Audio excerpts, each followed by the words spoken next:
തെക്കൻ ചൈന സമുദ്രത്തിൽ 2024 ഓഗസ്റ്റിൽ ഒരു സംഭവം അരങ്ങേറി. അധികം ആരും ശ്രദ്ധിക്കാതെ പോയൊരു സംഭവം. സബീന ഷോൾ എന്നറിയപ്പെടുന്ന മനുഷ്യവാസമില്ലാത്ത 14 മൈൽ വിസ്തീർണമുള്ള മണൽത്തിട്ടയുടെ സമീപത്ത് വെച്ച് ചൈനയുടെയും ഫിലിപ്പീൻസിൻ്റെയും കോസ്റ്റ് ഗാർഡുകൾ തമ്മിൽ ചെറിയ ഏറ്റുമുട്ടൽ നടന്നു. തങ്ങളുടെ കോസ്റ്റ് ഗാർഡിൻ്റെ കപ്പലുകളിൽ ഫിലിപ്പീൻസ് സേന പ്രകോപനമില്ലാതെ വന്നിടിച്ചു എന്നാണ് ചൈന ആരോപിച്ചത്. എന്നാൽ സബീന ഷോളിലേക്ക് പോകുന്ന തങ്ങളുടെ ബോട്ടുകളെ ചൈനയുടെ കോസ്റ്റ് ഗാർഡ് കേടുവരുത്തി എന്നാണ് ഫിലിപ്പീൻസ് നൽകുന്ന മറുപടി.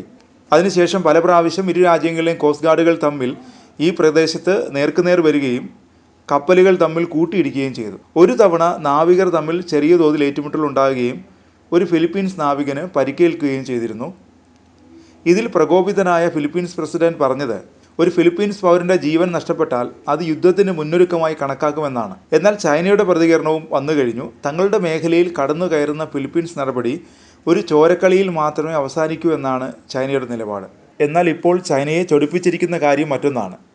സബീന ഷോളിന് സമീപം എണ്ണഖനി കണ്ടെത്തിയിരിക്കുന്നു. ഏത് വിധേനയും ഇത് കൈവശപ്പെടുത്തുക എന്ന ഉറച്ച തീരുമാനത്തോടെയാണ് ചൈന മുന്നോട്ട് പോകുന്നത്. എന്നാൽ വിട്ടുകൊടുക്കാൻ ഫിലിപ്പീൻസും തയ്യാറായിട്ടില്ല.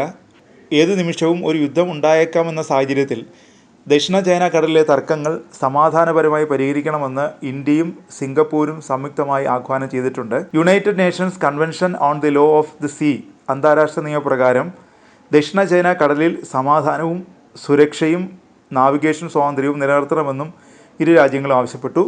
പ്രധാനമന്ത്രി നരേന്ദ്രമോദിയുടെ സിംഗപ്പൂർ സന്ദർശനത്തിനിടെയായിരുന്നു സംയുക്ത പ്രസ്താവന. ഭീഷണിയോ ബലപ്രയോഗമോ കൂടാതെ സമാധാനപരമായ മാർഗങ്ങളിലൂടെ തർക്കങ്ങൾ പരിഹരിക്കാനും മേഖലയിലെ സംഘർഷങ്ങൾ വർദ്ധിപ്പിക്കുന്ന പ്രവർത്തനങ്ങളിൽ സ്വയം സംയമനം പാലിക്കാനും ഇന്ത്യയും സിംഗപ്പൂരും ആഹ്വാനം ചെയ്തു.